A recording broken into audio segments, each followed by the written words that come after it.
해석을 잘 하기 위해서 꼭 아셔야 되는 두 가지가 있어. 하나는 어휘야. 이게 약간 학생들이 잘못 알고 있는 게 단어 많이 외우면 해석이 될 수 있다라고 생각해. 근데 실제로 단어보다는 영어는 표현이 많아. 이게 무슨 말이냐면 두 단어 이상으로 돼서 하나의 단어처럼 쓰이는 표현들이 엄청나게 많아. 그러니까 이런 표현을 오히려 더 잘 기억을 해놔야 돼. 그러니 내가 단어 많이 하면 당연히 해석이 잘 되겠지 해서 주구장창 단어책만 계속 외운다. 되겠어? 안 되겠죠. 문장 해석을 많이 해보면서 그 안에 쓰여있는 표현, 두 단어 이상의 것들을 그냥 하나의 표현으로 마치 하나의 단어처럼 그렇게 표현을 잘 기억하고 있으셔야지만 영어 해석이 훨씬 더 쉬워진다는 거. 그 다음에 문장에 대한 구조가 반드시 이해가 잘 되셔야 돼요. 크게 봤을 때 영어는 주된 의미를 전달하는 게 있고 부연 설명을 해주는 게 있어. 뭐 사실상 우리가 문제를 풀기 위해서 지금 해석을 하려고 하는 거잖아. 근데 여기서 주된 의미만 정보를 갖고 있는 건 아니야. 부연 설명도 분명히 정보를 갖고 있기 때문에 부연 설명도 너무나 중요해. 근데 이제 여러분들이 주요 의미를 머릿속에 넣고 거기에 대한 부연 설명을 보충해서 머릿속에 계속 넣어갈 수 있는 훈련이 될 것이냐. 그러니까 다시 말해서 내가 지금 해석을 막 하고 있는데 이게 굵직한 주된 의미가 뭔지, 디테일한 세부적인 어떤 내용들이 뭔지 이런 것들이 구분이 안 가면 그냥 머릿속에 감각적으로 막막한 그런 느낌만 있을 뿐이야. 그럼 정확한 해석이 될 수 없겠죠. 다시 말해서 정확한 이해가 안 된다는 얘기야. 이 두 가지가 너무 중요해.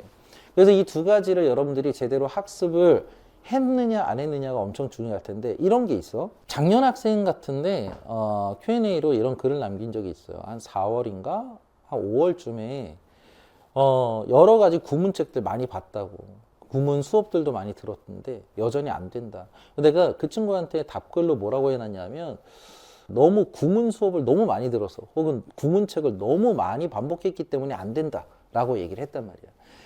사실상 어휘하고 문장에 대한 구조 이해를 할 수만 있으면 해석이 완벽하게 될까라고 생각하는데 그렇지 않아. 잘 봐봐. 해석이 잘 안 되는 근본적인 이유들이 있어. 자, 그걸 하나씩 내가 지금 소개를 할 건데 해석의 습관이 잘못되어 있는 경우들이 있어요. 아무리 내가 표현을 많이 알고 있고 문장에 대한 구조를 정확하게 알고 있다 하더라도 해석을 할 때 계속 우리말을 옮기는 그런 습관들이 있다. 그러면 사실 해석은 바뀌지 않아.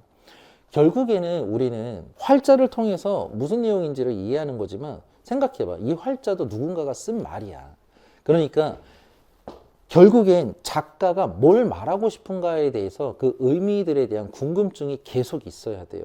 문장 자체로 궁금증이 있어야 된다는 얘기가 아니라 작가가 어떤 표현 하나하나를 쓸 때마다 이 표현이 전달하는 의미가 뭐지?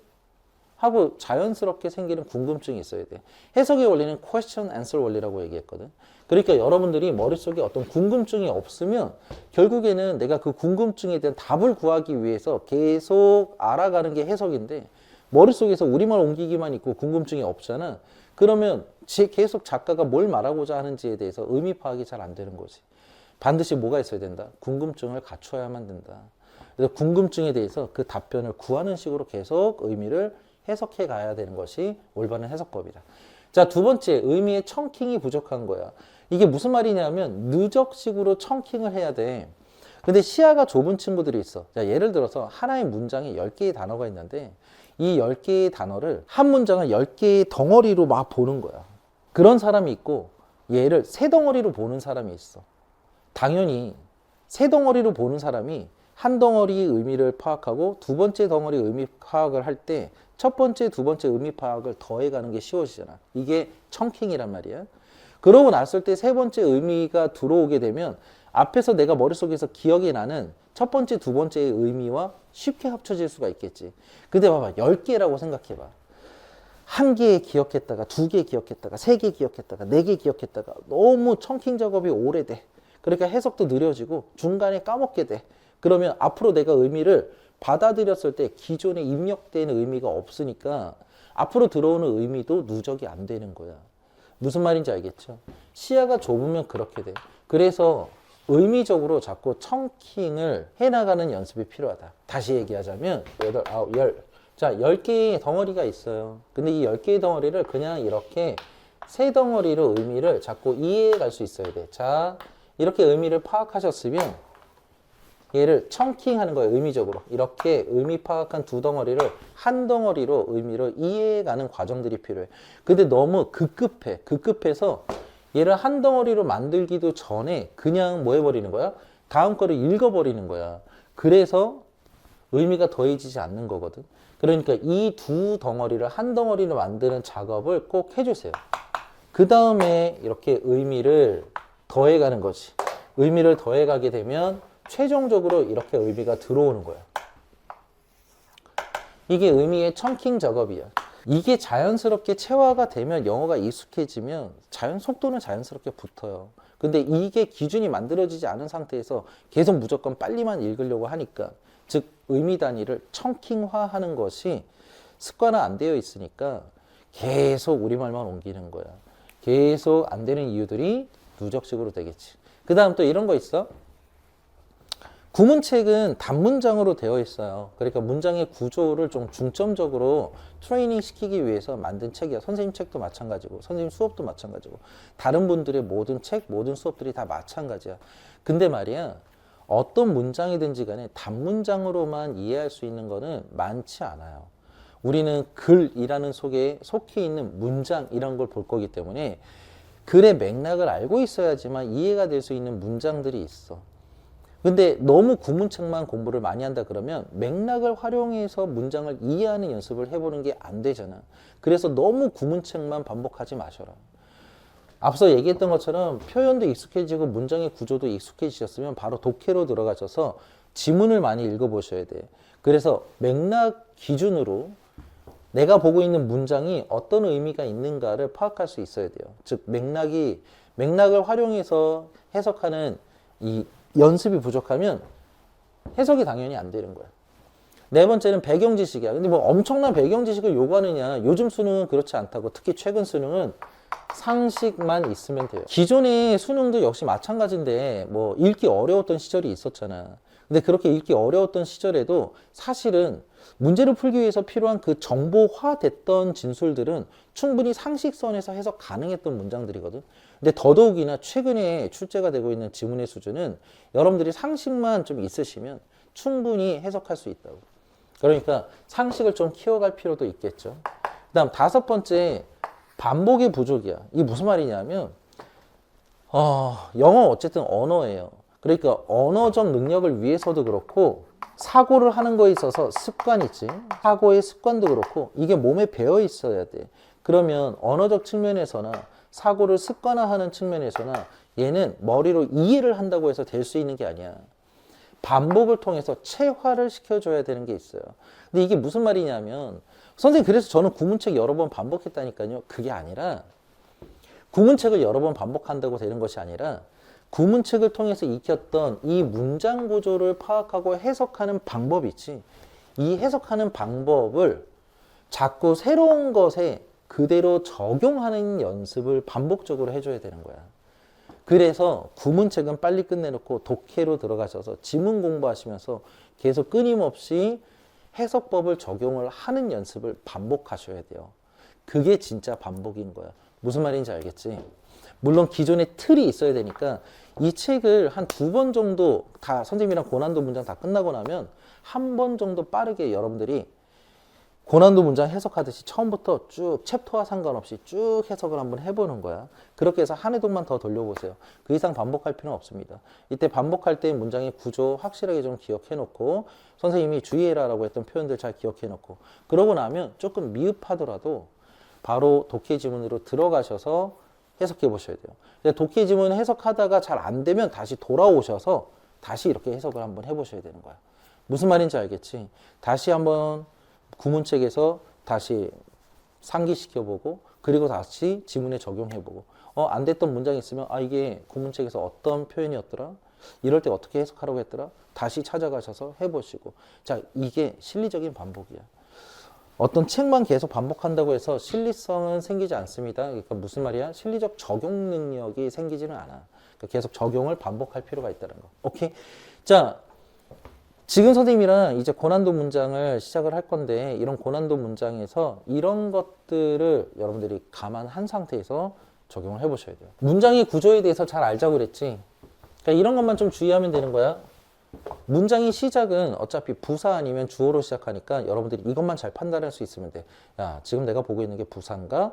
아니면 주어인가? 자, 부사라면 부사로 시작했을 때 어떻게 의미를 받아들여야 되고, 그리고 주어면 얘를 주어의 형태로서 어떻게 의미를 받아들여야 되는지 자 구분하시고, 그 다음 제일 중요한 게 뭐라고 얘기했니? 동사라고 얘기했지. 자, 동사와 동사 이후의 구조의 관계를 알고 있어야지만 동사를 보는 순간 청킹, 의미 단위를 키워갈 수 있는 시야가 확장되는 거야. 그래서 동사를 보고 여러분들이 얼마나 시야를 넓힐 수 있는가를 스스로 테스팅 한번 해보면 되겠어요. 나랑 같이 하면서. 이렇게 해서 주요 의미 전달이 끝났다 그러면 최종적인 부연 설명이었지. 자, 주요 의미가 끝났으니까 자, 보충되는 걸 디테일하게 어떻게 보충 설명을 하고 있는가를 받아들이는 연습이야. 자, 준비됐니? 우리가 지금까지 챕터를 통해서 이런 걸 했기 때문에 얘네가 조합되는 과정에서 좀 어려움이 있었을 거야. 그래서 내가 뭐라고 그랬니? 해석이 잘 안 돼도 괜찮다라고 얘기했지. 부분 돼도 충분한 거야. 자, 이제부터 조합하는 과정이니까 배웠던 걸 그대로 한번 적용을 해볼게요. 자, 시작을 한번 해볼까? 자, 여러 단어들이 있는데 우리가 첫 번째 볼 문장에서 이 단어들에서 여러분들이 조금 주의하셔야 될 게 뭐냐? 어떤 뭐 citizenry 같은 게 시민들 뭐 집합적 개념이다 정도 알고 계시면 되고, utility가 유용성이라는 뜻으로 여러분들이 많이 알고 계세요. 근데 얘가 이제 뭐 정부가 행하는 일이나 뭐 이런 소재와 관련해서 혹은 이런 주제와 관련해서 쓰인다 그러면 얘는 공익사업으로 해석하시면 되는 겁니다. 여러분들 눈이 문장의 맨 처음에 이런 표현을 봤어. 자, with 전치사 구잖아. 전치사 구가 이렇게 시작을 했단 말이야. 아, 그럼 뭐지? 얘는 부사로 시작한 거야. 부연 설명으로 처음부터 강조를 하고 시작하는 거지. 이때 우리 앞에서 배웠던 것 좀 혹시 기억나니? 문두에서 with 전치사구가 나와. 이때 with 전치사구는 어떻게 해석한다? 여러 가지 뭐 상황 설명에 대한 설명도 많지만 이유나 원인의 형태로서 많이 쓰인다. 그래서 주절에 대한 내용에 대해서 이유나 원인 정도로 이해를 하시고 들어가시면 돼. 자, 그럼 이 부분만 먼저 해석을 해볼까? 이와 같은 행정적인 관리 시스템 때문에 혹은 관리 시스템 덕분에 정도로 해석을 하면 되겠죠. 우리말로 옮기는 거에 너무 신경 쓰지 말고, 자, 어쨌든 이거 덕분에 주절이 뭘 한다는 거구나 라고 이해를 하는 게 해석이야. 자, 이거 덕분에 자, 도시의 정부의 도시기관이 도시의 정부기관이 have evolved 뭐 했어? 발달했어. 진화했다라는 의미도 있죠, evolve가. 근데 발달했다라는 의미도 있어요. 발달시켰다가 아니라 evolved, 발달해왔다라는 얘기야. 자, 그 다음 투부정사가 들어갔거든. 선생님이 앞에서 뭐라고 얘기했어? 투부정사는 일반적인 어떤 패턴이 없다. 어떤 특정한 패턴이 없다. 그럼 일반적으로는 그냥 목적으로 해석하시면 된다고. 발달해 왔어. 왜? offer, 제공해 주려고. 자, 뭐가 궁금해? 뭘 제공했는지가 궁금하겠지. 그럼 동사를 봤으면 이제 동사 이후의 구조로 쭉 눈을 확장할 수 있어야 되는 거야. 점차 증가하는 수준의 서비스를 to 방향, 뒤로 가는 방향, 그들의 시민들에게 제공할 수 있도록 발달해 왔습니다. 이러고 문장이 끝났으면 되는데 여기 컴마 있다고. 컴마가 있다는 얘기는 문장이 끝나지 않았어. 그럼 문장이 끝나지 않았다면 무슨 얘기니? 주어 의미는 끝났는데 부연 설명해 주겠다는 얘기야. 자, 어떤 부연 설명이 있을까? provided. 자, 부연 설명에서 ed가 나왔으니까 얘는 동사가 아니라 pp겠죠. 이미 동사는 여기 존재하고 있다고. 하나의 문장 속에 동사가 하나 존재하면 또 다른 동사는 존재할 수가 없겠지. 접속사가 없다면. 접속사가 없는 상태에서 나왔으니까 얘는 pp야. provided, 제공이 됐어요. 선생님이 이렇게 주어 동사 다음에 명사 나오고 이 명사를 A라고 가져간다라고 얘기했어요. 뒤에 컴마가 있을 수도 있고 없을 수도 있거든. 그 다음에 ing 나오거나 pp가 이렇게 나와. 그럼 얘는 분사 구문으로 볼 수도 있고 분사로 볼 수 있어. 분사 구문은 뭐라고 얘기했니? 부사로 보자. 분사는 뭐로 보자? 형용사로 보자. 아니, 구분이 왜 필요해? 용어는 중요한 게 아니야. 용어는 중요한 게 아니고 분사 구문으로 본다는 얘기는 주절에 대한 부연이야. 분사로 본다는 얘기는 앞에 있는 명사 A 있지? A를 설명해 주는 거야. 선생님 이거 어떻게 구분해요? 내용 어쩔 수 없어. 그래서 왜 무식하게 다 직독직해라는 게 무조건만 뒤로 가는 건 아니야. 관계를 파악하는 거야. 뒤에 의미 어느 정도 파악하다 보면 앞에 누구랑 관계하는지를 알 수가 있어. 자, 이것부터 일단 봐봐. 제공이 된 거래. PP니까 수동이죠. 제공이 된 거래. 이것만 딱 봐도 앞에 있는 주절의 내용을 보충하는 것이 아니라 뭔가 제공된 거에 대한 얘기겠죠. 근데 앞진술에서 뭐가 제공이 됐냐 하면 점차 증가하는 수준의 서비스가 제공이 된 거야. 그치? 그러니까 지금 누구에 대한 설명이니? 얘에 대한 설명이에요. 제공이 됐대. 뭘 통해서? 과세 작업, 과세 과정이나 그리고 서비스에 대한 어떤 요금 이런 것들을 통해서 제공이 됐대요. 얘는 예시를 드는 거야. 이 예시가 뭐냐면 지금 서비스 제공한 예시들을 얘기하는 거거든. police, fire, fire 이거 불이다 이렇게 생각하면 안 돼. 이게 fire는 이제 소방 관련해서. 그러니까 뭐 police나 소방 관련한 거나 혹은 거리의 유지 보수라든가 유틸러리 지금 이런 게 정부가 행하는 일이니까 유용성, 효용성 이렇게 해석하지 말고 공익산업 정도로 공익산업이라든가 뭐 쓰레기 처리, 뭐 기타 등등 이런 것들이래. 자, 이게 뭐야? 의미 파악이야. 어쨌든 이 정부의 도시기관이 발달을 했단 말이야. 서비스를 제공하려고 시민들한테. 근데 이 서비스는 뭘 통해서? 돈 통해서, 그치?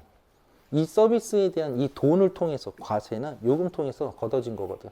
근데 이런 모든 것들이 뭐 덕분이야? 행정관리 시스템 덕분이야. 자, 이렇게 받아들이는 게 해석이지. 이와 같은 행정관리 시스템 덕분에 도시 정부기관은 진화했어요. 이게 직독직해 같지만 이거는 그냥 우리말 옮기기야. 무슨 말인지 알겠죠? 자, 지금 선생님이 해석할 때 계속 궁금했잖아. 뒷내용에 대해서. 궁금한 걸 이렇게 붙여갔단 말이야. 자, 이렇게 해석할 수 있어야 돼.